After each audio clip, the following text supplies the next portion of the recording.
Bem-vindos ao nosso podcast do nosso canal Fique Bem pelo Mundo e Feeling Well Everywhere. E hoje nós temos um convidado muito especial. Aliás, já vou dar um spoiler, que é o mais especial de todos que já estiveram aqui no nosso canal. Claro, né? Quando se fala de filho, sempre é o mais especial. Mas, gente, hoje o Davi é o nosso convidado, Davi Fauzelcor, com 25 anos de idade. Ele e Natália, sua namorada, resolveram mudarem para o Canadá, mais precisamente em Montreal. E está fazendo um ano que eles estão morando aqui em Montreal. Então, Davi, seja muito bem-vindo. Muito obrigado. Que honra ser o convidado mais especial. Pois é, mas não fique muito assim, né, pensando, porque como temos dois filhos, vai que eu chame o Tom também para fazer. Verdade. Vamos lá, né? O bom de fazer isso com o filho é que a gente pode ficar mais à vontade, pode vir de bermuda, aproveitar esse calor que está fazendo Sim. em Montreal, Meu hein? Deus. Quem saiu aí de menos 30 e hoje está em, o quê? De 15 a 20 graus. Hoje tá quentinho. Isso é um calor enorme aqui para nós. Mas vamos lá, Davi. Para o pessoal te conhecer um pouco, você está morando já há um ano aqui no Canadá, mas você já teve também outras experiências internacionais, já fez outras viagens? Graças a você e a Madre, a nossa família, eu tive a oportunidade de viajar a outras partes do mundo. Acho que a primeira viagem internacional que eu fiz foi para os Estados Unidos. A gente foi em 2007 para lá, né? E desde lá eu tive esse gostinho da América do Norte e gostei muito. Depois disso eu tive a segunda maior experiência que eu tive depois foi a viagem para os Estados Unidos, onde eu fui para Farmington, que foi a cidade que tu fez intercâmbio, que o Tom fez intercâmbio. Sim. E aí eu pude ficar 2 meses lá, fiquei na mesma família que o Tom fez intercâmbio. E durante esses 2 meses eu fui para o high school, para o ensino médio lá, e de tarde e noite eu trabalhava na pizzaria do tio Tom. E o que te levou a trabalhar na pizzaria do tio Tom? Eu tinha vontade, eu queria fazer gastronomia de faculdade, e aí foi a ideia tu e da Madre falar assim, tu quer ser chefe, quer cozinhar? Então vai lá fazer uma experiência, vai lá fazer um estágio na cozinha para ver se é isso que tu quer mesmo. Para ver como é os bastidores de um restaurante? Porque gostar de cozinhar e trabalhar com cozinha são coisas totalmente diferentes. E lá eu pude ter certeza que não é isso que eu quero fazer pro resto da minha vida. Eu gosto de cozinhar como um hobby, não interessante isso, né? Saber diferenciar, então, hobby de profissão. Mas e o famoso amar o que você trabalha, aí você nunca mais irá trabalhar?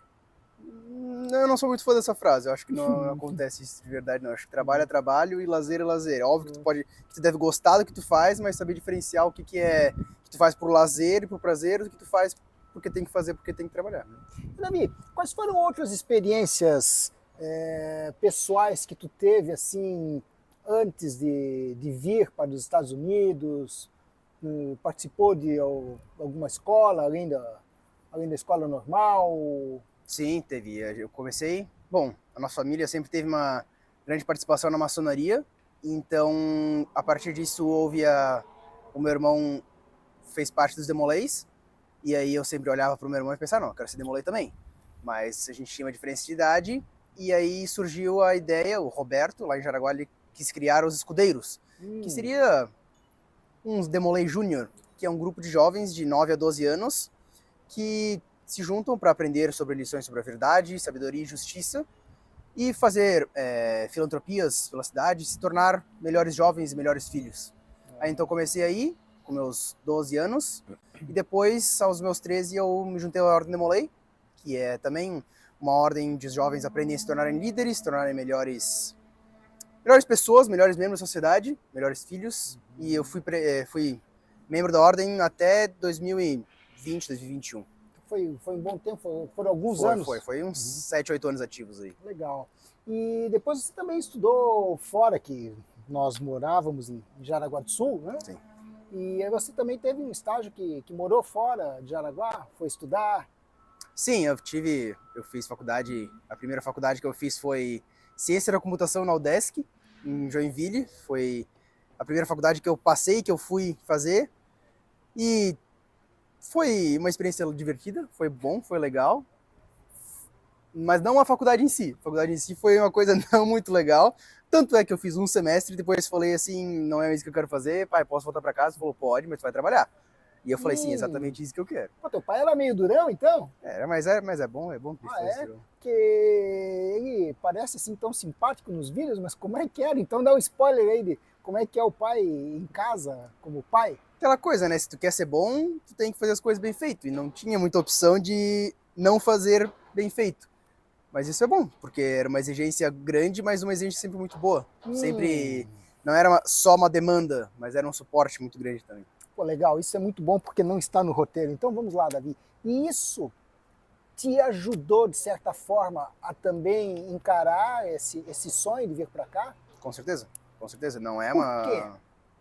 Porque acho que é uma grande mudança, né? Eu estou vindo para o outro lado do mundo, para outro hemisfério, bem longe, longe da família, longe dos amigos, longe do que a gente está acostumado. Mas sempre fui muito, a gente sempre teve uma criação de ser criado para o mundo, né? A gente sempre teve muito contato com pessoas do mundo, a gente teve muitos intercambistas lá em casa. E além dessa viagem que eu fiz, que eu fiquei 2 meses nos Estados Unidos, em 2016 eu fiz um intercâmbio para o Paraguai, pelo Rotary, e lá eu fiquei 10 meses, e também foi uma experiência internacional, por mais que o Paraguai esteja do nosso ladinho ali, é um país muito diferente do Brasil, né? É uma cultura diferente, vivi com pessoas, famílias que eu não conhecia, que eu conheci lá, tive 3 famílias, e foi uma experiência muito boa também, e a experiência de estar fora de casa foi maior, né? Mais tempo. Sim, foi um bom tempo que você ficou fora. E até nos chamou a atenção, Davi, quando você escolheu o Paraguai, porque vamos lá, você já tinha conhecido o país de primeiro mundo, Estados Unidos, né? E aí você foi para um país em desenvolvimento como o Brasil. Isso, o que tu acredita que agregou na tua vida esse estágio, esse intercâmbio no Paraguai? Bom, a gente sempre teve uma vida, graças aos seus esforços da madre, nossa família, a gente teve uma vida sempre confortável, nunca me faltou nada, sempre vivemos bem. E lá no Paraguai foi uma mudança um pouco brusca na minha segunda família. A minha primeira família, bom, o intercâmbio do Rotary geralmente funciona em famílias, então você chega na primeira família, fica uns 3, 4 meses, depois você muda para uma próxima família, e às vezes tem uma terceira, como foi o meu caso. Então a minha primeira família que me recebeu lá era uma família muito bem de vida, a casa deles era bem grande, parecia um mini hotel fazenda, assim, eles tinham vários animais. Eles me levavam para todos os lugares de carro, meu pai tinha uma caminhonete, minha mãe tinha um outro carro. Também era uma família tranquila, viviam muito bem, não me faltava nada. E foi muito boa, uma experiência muito boa, mas não muito longe do que eu tinha no Brasil. Já a minha segunda família era uma família que tinha uma religião diferente, eles eram mormons, então já não eram a mesma coisa. Tive contato com missionários que vinham lá na casa deles, estavam fazendo uma missão, conversavam comigo, uma coisa bem interessante, mas era uma família mais humilde, eles não tinham carro, eles tinham só uma moto, e o meu irmão de intercâmbio estava fazendo intercâmbio também, e depois ele voltou enquanto eu estava morando lá, então eu dividi o quarto com ele, mas a gente não tinha 2 camas, a gente tinha uma cama de solteiro, então a gente colocava o colchão no chão, e eu dormia no colchão e meu irmão dormia na base da cama. A gente colocava umas cobertas para ele dormir lá. Não tinha um segundo colchão? Não tinha o segundo colchão. Pô, isso é novidade para mim. Eles não deixavam dormir. Eu queria não dormir no colchão, eu queria deixar o colchão pro meu irmão. Ele falou assim, não, eles não deixavam. E aí então a gente dividia o quarto, dividia os armários.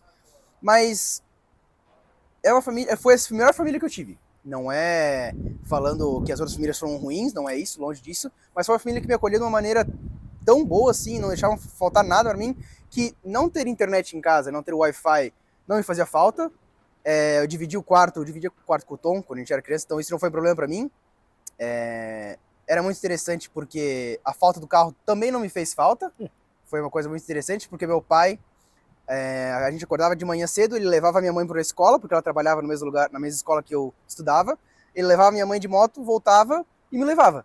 Aí eu ia lá, era engraçado, porque nas quartas-feiras a gente tinha que usar roupa social, então eu ia de camisa social, gravata, calça social e sapato na moto. Meu pai com o capacete, ele comprou um capacete novo para eu usar, porque ele usava um capacete velho lá. Mas como eu tava lá no Paraguai, na cidade que eu tava não tinha muitas regras, tava calor, não queria usar capacete, daí eu falava para ele usar o capacete melhor, e eu ia sem capacete pegando um arzinho no meu... Aquela época eu tinha cabelo ainda, era muito boa, muito bom.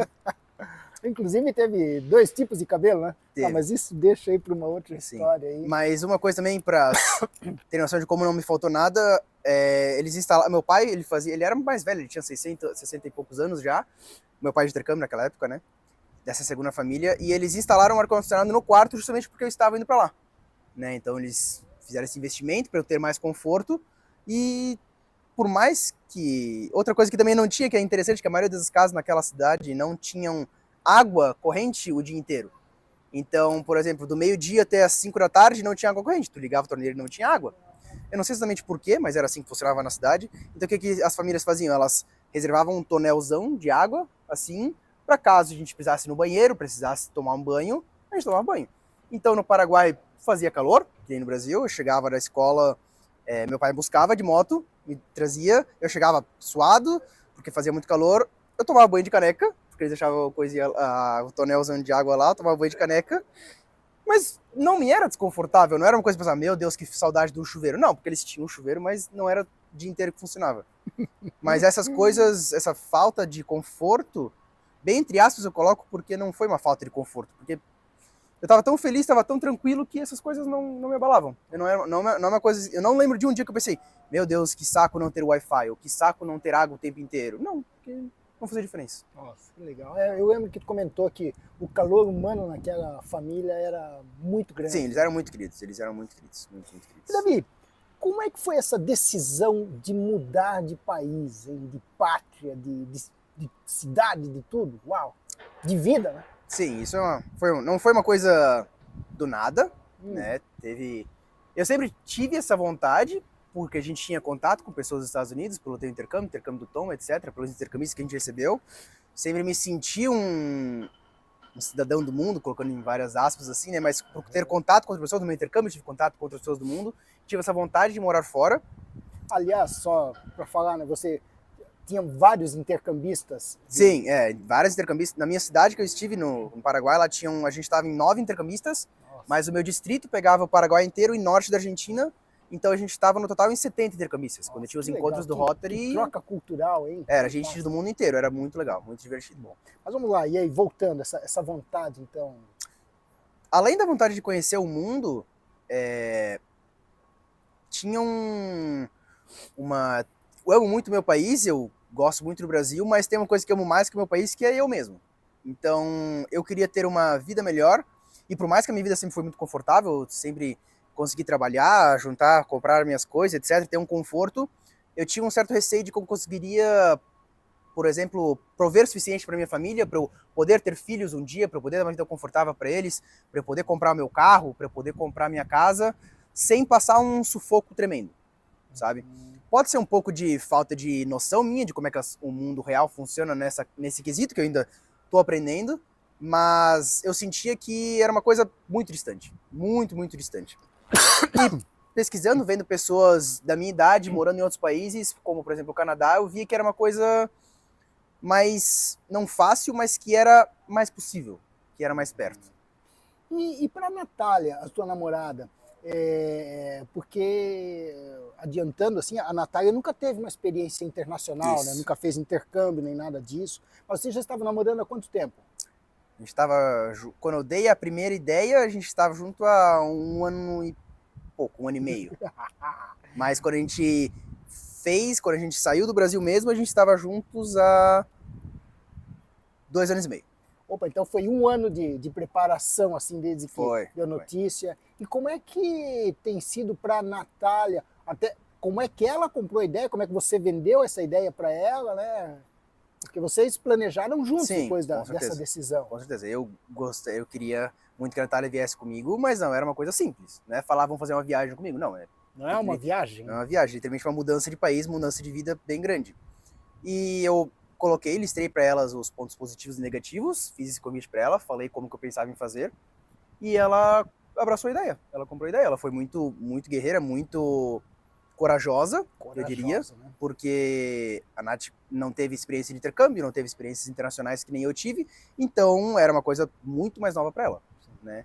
E, gente, é muito interessante falar a Natália desse lado guerreiro dela, porque, como o Davi falou, ela não tinha experiência internacional, só que hoje em dia o que ela tem de amigos aqui, Meu Deus, né? mais que eu. É, mais que Davi até, talvez pela profissão dela, e até porque ela tem mais possibilidade, né, depois do trabalho, de sair para interagir com mais pessoas, enquanto você trabalha e estuda. Nós vamos Sim. falar isso, mas quero, assim, de público, dar os parabéns aí para nossa Norinha, que, gente, Não, a e Nath exemplo, foi muito, muito corajosa mesmo. Eu não sei se eu tivesse a condição não dela. tivesse não tivesse a experiência que eu tive, se eu teria a mesma cabeça que ela, né?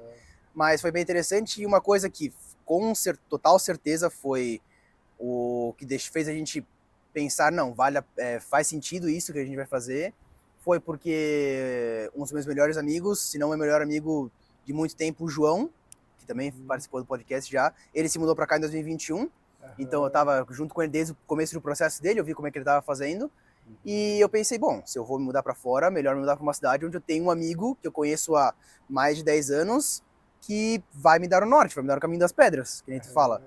E foi o que aconteceu, né? O João e a Eduarda, a mulher dele, estavam sempre junto com a gente, estavam presentes do nosso processo desde o começo, auxiliando a gente, tudo que a gente precisava.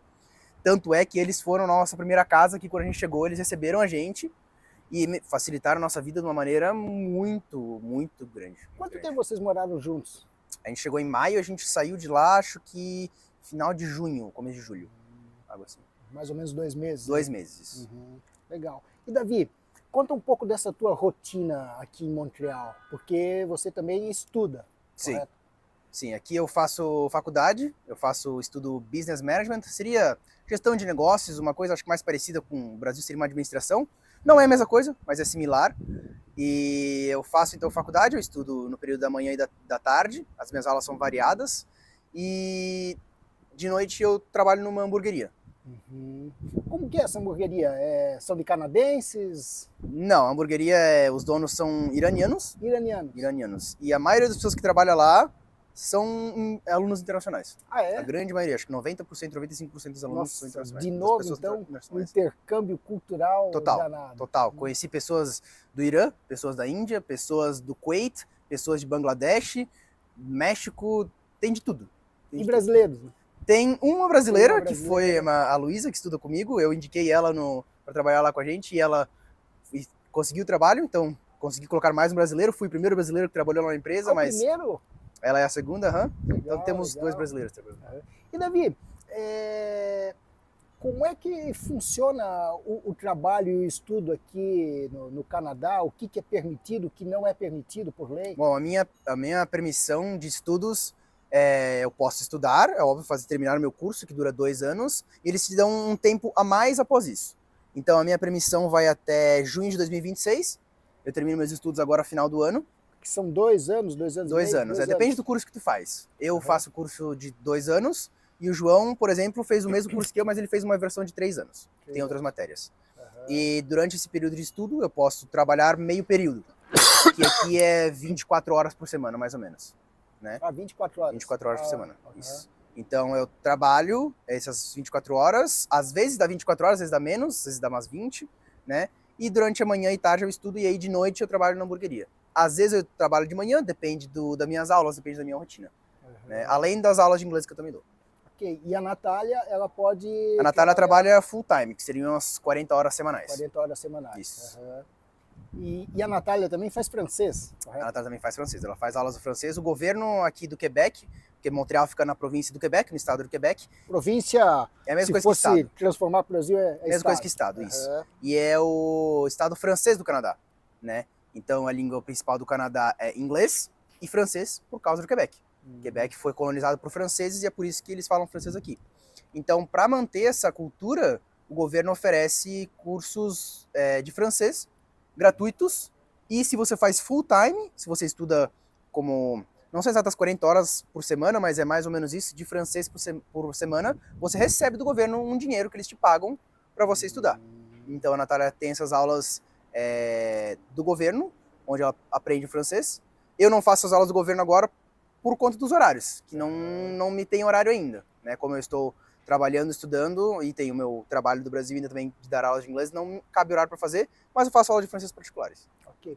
E Davi, Falando agora da parte financeira, que eu acredito que é algo que você estava buscando muito para Sim. fazer essa mudança aí, né? O que tu percebe, assim, de diferença de Brasil e Canadá? Eu acho que a frase que mais me marcou aqui é que com um salário mínimo aqui, você tem uma vida digna, Hum. né? O Coisa que é que um salário mínimo aqui, Davi? aqui um salário mínimo ele vai ser mais ou menos 16 dólares por hora.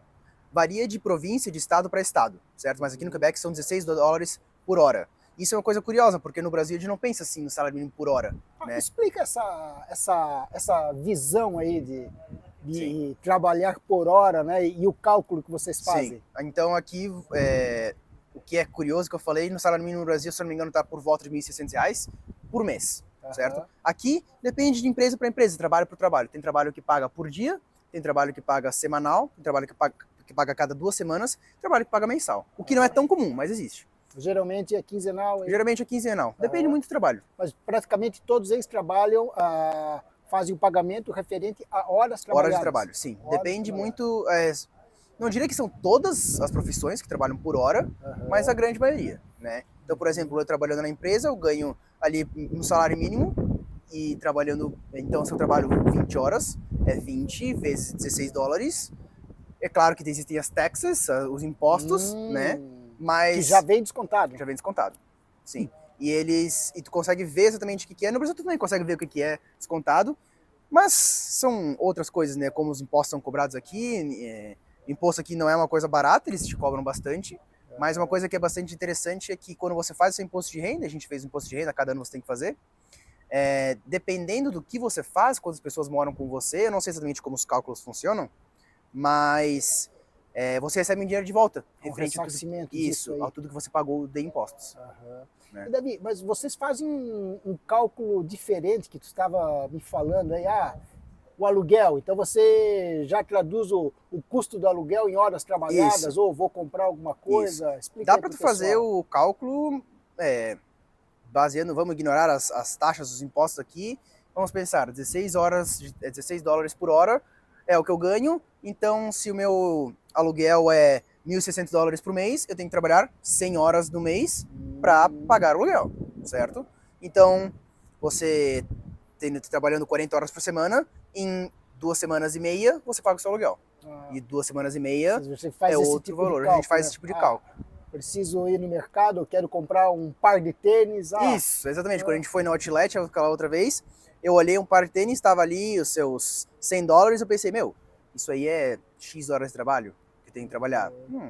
Interessante. Né? É legal essa conversão mental, né? Que se faz aí para poder ver o que vai custar. Ou seja, você transforma em hora trabalhada. Aí. Sim. Muito legal. Davi, o que você mais gosta aqui no Canadá? Eu acho que é o acesso a coisas. Não coisas materiais, mas a coisas diferentes, assim, sabe? Eu acho que o contato com pessoas é uma coisa muito rica aqui, que eu gosto muito Já tive contato com outros mexicanos, por exemplo, no meu intercâmbio, mas aqui eu fiz amigos mexicanos, onde eu posso praticar meu espanhol e aprender sobre o México, etc. E ver mais pessoas que estão no mesmo clima, na mesma fase de vida assim que eu, digamos assim. Porque, como eu falei, todas as pessoas que trabalham comigo são estudantes. Então tá todo mundo no mesmo esquema. Todas internacionais aí? Sim, todas internacionais. Mas uma coisa que me pega muito também é o acesso a coisas de qualidade. Agora falando de coisas materiais também. A gente tava falando uma coisa que é comentada muito no Brasil, mas que agora no final de semana a gente fez um churrasco. E a gente fez o quê? Picanha. E picanha aqui, o quilo da picanha custa 25 dólares, né? Então, com 2 horas de trabalho, eu compro 1 quilo de picanha e sobra um pouquinho, né? E é claro que não é uma comparação totalmente justa com o Brasil, mas esse cálculo não é uma coisa que eu fazia no Brasil, né? Aqui eu faço. Não só isso, mas eu e a Natália, quando a gente se mudou pro nosso apartamento aqui, nosso apartamento não tinha nada de móveis. Não tinha nada não. Tinha alguns eletrodomésticos. Isso, tinha os eletrodomésticos. Ele tinha máquina de lavar e de secar, tinha geladeira, tinha fogão, forno, tinha máquina de lava-louças também. Então, essa parte... Isso praticamente acompanha todos os apartamentos? Isso, a maioria dos apartamentos vem com isso. Alguns apartamentos, eles têm a lavanderia, digamos assim, no prédio, mas não é dentro do seu apartamento. O nosso é dentro do nosso apartamento. Mas a gente não tinha cama, não tínhamos colchão, não tínhamos sofá, não tínhamos TV, não tínhamos mesa de jantar, não tínhamos cadeiras. Então tudo a gente teve que comprar. E aí, muitas vezes mobiliar uma casa não é uma coisa barata, né? Mas o que a gente fez primeiro? A gente comprou o nosso colchão na Amazon, fizemos pesquisa, tava pensando que eu ia gastar, acho que uns $600, $700 um colchão, porque eu queria um colchão de qualidade, porque dormir é uma coisa muito importante. Mas fazendo pesquisa, a gente achou um colchão por tipo $200 na Amazon, que foi entregue no dia seguinte. Então a gente recebeu esse colchão e depois a gente comprou. Então a gente ficou por um monte de tempo dormindo só no colchão no chão, né, sem uma base da cama. Depois a gente comprou nossa mesa de jantar, mesa de almoço, assim, né? Como é que era a mesa antes de ter a mesa? A nossa primeira mesa, isso é curioso, nossa primeira mesa de jantar foi um fardo de papel higiênico que a gente comprou, porque não tinha mesa. Hoje segurava assim e a gente comia no chão. Daí... Pô, então não podia usar papel higiênico mesmo, senão perdia a mesa. Se não perdia a mesa, é. Ai, boa. Mas foi bom, foi uma coisa que eu e Nath, a gente olha assim, chega em casa, abre a porta assim e vê todas as coisas que a gente conquistou, assim. E falando agora de coisas materiais, é muito importante a gente conquistar coisas materiais e a gente chegar e pensar assim, olha tudo que a gente conquistou. Compramos um sofá legal que a Nath gostou, que ela olhou assim, esse sofá que eu quero, eu falei, tá bom, então esse sofá que a gente vai comprar, sabe? Não estamos vivendo uma vida de luxo aqui, não estamos banjando dinheiro, mas dá pra fazer uma grande maioria das coisas que a gente gosta, comer coisas de qualidade, fazer programas de qualidade, lazer de qualidade, e estamos vendo muito bem, sendo uma coisa muito boa. E isso compra prestação? Não, isso é uma coisa interessante. Aqui as pessoas não fazem parcelamento das coisas. Não existe nem no cartão de crédito? Não, nem no cartão de crédito. É óbvio que existe o financiamento para comprar veículos, comprar casas, comprar coisas maiores, sim. Mas não existe essa coisa de, vou comprar um celular e vou parcelar em 10 vezes. Não, isso não existe. Primeiro você junta. Você junta. Você junta dinheiro. E aí você compra, exatamente. Beleza. E o que tu sente assim, comparando o Canadá com o Brasil? O que é bom no Canadá, o que é bom no Brasil? Eu acho que no Brasil, eu ainda acho que o Brasil é depende do que a gente está falando, mas o Brasil para mim é o melhor país do mundo, eu amo muito meu país, mas na fase de vida que eu estou agora, que o meu principal plano é juntar dinheiro para futuros objetivos e para ter uma segurança para o futuro, aqui eu consigo fazer isso melhor. Mas o povo do Brasil é um povo diferente. A gente é muito caloroso, a gente é muito amigável, a gente gosta muito um do outro, sabe? Enquanto aqui as pessoas são um pouco mais frias. E isso não é uma coisa, não é uma crítica. Cada país é de uma maneira. É um jeito deles. É um jeito. E acontece muito, eu acho que isso vai muito porque o inverno aqui é uma outra coisa, a gente vai chegar nessa questão, mas isso interfere muito em como as pessoas vivem e se sentem. Agora, isso é interessante, Davi, que tu falou, as pessoas são mais sérias, não tem esse calor humano, só que ao mesmo tempo elas são muito educadas. Um caso aí que eu presenciei, conosco até, estava a Fabiana e eu no metrô, e aí ela sentou no banco ali no assento do metrô, e eu fiquei perto dela. E o rapaz que estava ao lado dela percebeu que eu era marido dela. Ele levantou-se e disse, por favor, sente-se no meu lugar. Então isso chama muita atenção. Isso acontece bastante. Não quer dizer que não tem essa proximidade, mas a educação, a cortesia, ela é muito forte. Né? A maioria dos canadenses são bastante educados, a grande maioria. Né? E o que você não curte tanto? Quais foram os choques, assim, até de temperatura, sei lá, o que mais foi desafiador para ti? Com certeza o inverno. O inverno é uma coisa que pega muito, assim, sabe? Eu acho que, isso eu digo desde o começo, porque pela minha rotina ser pesada e outros desafios, assim, o inverno ser difícil, ser escuro, ser um frio desgraçado, tudo ser difícil de fazer, eu sempre tive muito claro na minha cabeça que isso seria desafiante. Então, pra mim, eu sinto que eu não senti tanto, que não me afetou tanto, com certeza afetou, mas o inverno ficar de noite 4 horas da tarde, escuro, e tipo assim, tu sai de casa, tá escuro. Quando amanhece 7h30, 8 horas. 8 horas começa a sair o sol, Então, tu sai de casa, tá escuro, tu volta pra casa, tá escuro, isso mexe com o teu humor, mexe com como tu se sente durante o dia, assim, mexe com tudo, né?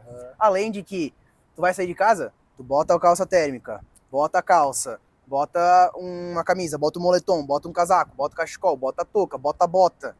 Isso tudo toma tempo. E todo dia tem que fazer isso para qualquer coisa que tu vai fazer fora de casa, é um saco. Isso tu começa a ficar de saco cheio. E sabe, gente, como nós vivemos essa experiência, além de tomar tempo, vai cansando. Porque veja, esse monte de roupas, tu não faz isso em 1 minuto. Tem que ter toda essa preparação. E se você não faz, vai ter problema. Vai pagar o preço. Com certeza. Quantas vezes eu já saí de... voltando no trabalho, não levei o cachecol, por exemplo. Toma uma dor de garganta para tu aprender. Fica uma dor de garganta aí, te vira.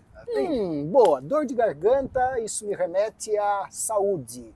Como é a saúde no Canadá? No Canadá eles têm um sistema parecido com o do Brasil, parecido com o SUS, onde é gratuito, pago com impostos, claro. Mas eu não tenho acesso a isso por eu não ser um residente permanente, por eu não ser um cidadão, certo? Eu sou só um estudante que eles estão deixando eu estar aqui no Canadá. Então eu não tenho acesso gratuito a isso. Por isso que é necessário ter um seguro-saúde. Né? Todo estudante tem que ter um seguro-saúde. É obrigatório ter seguro-saúde. Mas vocês nunca utilizaram, né? Não chegamos a utilizar. Por sorte e por muito cuidado a gente não ficou doente. Uma das coisas que eu tenho mais receio, que eu tento evitar ao máximo, é ficar doente ao ponto de ter que ir ao hospital. Porque não é como era lá em Jaraguá, que a gente morava ao lado do hospital e era um serviço rápido e de qualidade. Aqui, às vezes, ouviram isso? Era rápido e de qualidade. Sim. Então, aqui, não... Dependendo, já aconteceu com amigos meus, deles terem um problema de ter que ir para o hospital e ficarem lá 10 horas esperando e não serem atendidos. Nossa. Então, é uma coisa que eu não quero fazer, porque eu odeio esperar. E ainda mais se eu precisar ser atendido e não ter opção a não ser ficar esperando. Então, isso é uma coisa que eu não quero passar. Dani, e aí, você ficou doente e não foi trabalhar. Aí você recebe pago? Não. Ah, não? Não. Ah, tu recebe pago quando trabalha? Sim, exatamente. Ah, existem os sick days, que a gente chama aqui. Sick days. Fala days, isso existe. Pessoal, o que é o sick day? São dias onde você está doente, você está com possibilidade de trabalhar, mas não são ilimitados. Você tem X dias, X sick days por ano, certo? Alguns trabalhos, dependendo do que você faz, te dão a liberdade de trabalhar de casa, então você pode trabalhar de casa, não precisa ir até o local. Mas, por exemplo, no meu caso, não tem como fritar hambúrguer de casa. Então, se eu fico doente, eu preciso achar alguém para ficar no meu lugar, ou vou trabalhar doente. Né? Se eu não for trabalhar, eu não vou receber. E como é fritar hambúrguer, hein? Trabalhar nesse restaurante que é bem diferente do Farmington Pizza Company? Essa hamburgueria que eu trabalho é um meio termo entre uma coisa que a gente poderia chamar de gourmet no Brasil, um restaurante gourmet, e um fast food. Ele está no meio termo. Os nossos ingredientes não são como os do McDonald's, eles são todos frescos, todos os dias a gente pica a salada, eles moldam a carne, moem a carne, moldam a carne, tudo fresco, mas ainda assim é na mesma ideia do fast food. Tem que ter agilidade. Isso, de ser rápido. É um trabalho mecânico, tu faz a mesma coisa todos os dias, não tem segredo, não tem muito desafio, a gente fala que não é rocket science, não é ciência de foguete, não é uma coisa que tu precisa ser a pessoa mais inteligente do mundo para fazer, é um trabalho mecânico, né? Então, mas e por que, se é um trabalho mecânico, por que muitas vezes tu fica chateado com algumas pessoas que trabalharam contigo, que muitas vezes nem estão Porque tem pessoas que fazem corpo mole, tem pessoas que não querem trabalhar e estão lá porque o pai mandou trabalhar, ou porque não tem noção de dinheiro, como é que as coisas funcionam. Às vezes a vida da pessoa ela não foi ensinada a dar valor para as coisas e às vezes vão trabalhar lá e tá trabalhando lá porque só para estar lá, entendeu? E isso num processo, numa cozinha onde cada pessoa é responsável por uma parte e tem que haver esse trabalho em equipe. Se alguém faz metade do trabalho, alguém tem que compensar por ela. E isso acaba cansando. Bom, além de tudo, Davi, nós até não tocamos nesse assunto, mas já antes de vir para essa nova jornada de vida, você já tinha e continua tendo sociedade numa escola de idiomas, né? Sim, eu sou um dos criadores, não sou o maior organizador, digamos assim, da empresa, né? Mas eu fui um dos criadores da Sup Language School. Então, é uma escola de idiomas online, a gente oferece cursos de inglês, espanhol e francês. E junto com amigos meus, uma amiga minha de infância que estudou a vida inteira comigo, e outros amigos que eu conheci trabalhando em uma outra escola de inglês, a gente pensou, vamos pegar o que a gente gosta de fazer e o jeito que a gente acha melhor de ensinar e vamos aplicar na nossa própria escola. Bom, aí eu acredito que aquela frase do início que tu disse que não concorda muito, de ame o que você faz, né? Mas é que eu acompanho, né? Nossa, a Fabiana e eu acompanhamos algumas aulas do Davi, porque nós estamos no mesmo apartamento aí, sim, estamos de visita, já faz tempo. E aí a gente pode acompanhar o Davi dando essas aulas de inglês. E é divertido, porque vocês fazem de uma maneira diferente, como, pelo que eu acompanho assim, você tem aula com um aluno ou aula com um casal. Então são aulas bem personalizadas. Exatamente, né? Essa é acho que é a nossa principal marca, que são as aulas personalizadas. O que a gente pensou quando a gente criou a SUP?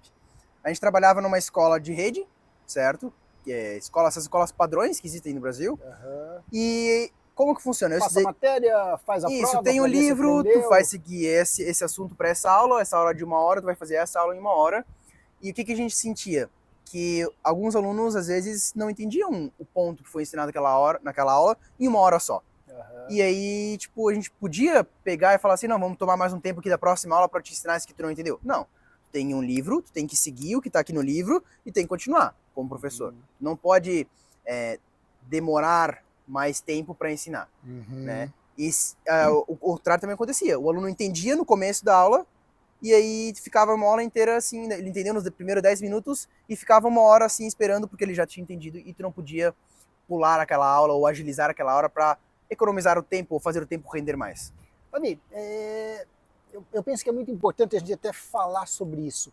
Qual que é a diferença quando uma pessoa já tem o domínio de uma segunda língua, e vamos falar aqui do inglês, que é a língua internacional, né? E quando não tem, que eu acredito que talvez você até teve contato com esses dois tipos de pessoas? Sim, a gente já teve, principalmente na SUP, a gente atende alunos de qualquer nível. Mas eu digo aqui para o Canadá, tu teve contato com pessoas que de repente não tinham domínio da língua? Sim, não tinham um domínio tão fluente assim, digamos assim, né? E é bem mais difícil, com certeza. Para começar, que aqui, Montreal, como a gente está na parte francesa do Canadá, eles falam muito francês, mas das cidades do Quebec, do estado do Quebec, é a que mais fala inglês. Sim. Então, se você só souber inglês, como é o meu caso, tu vive muito tranquilo, né? Mas aprender o francês é crucial.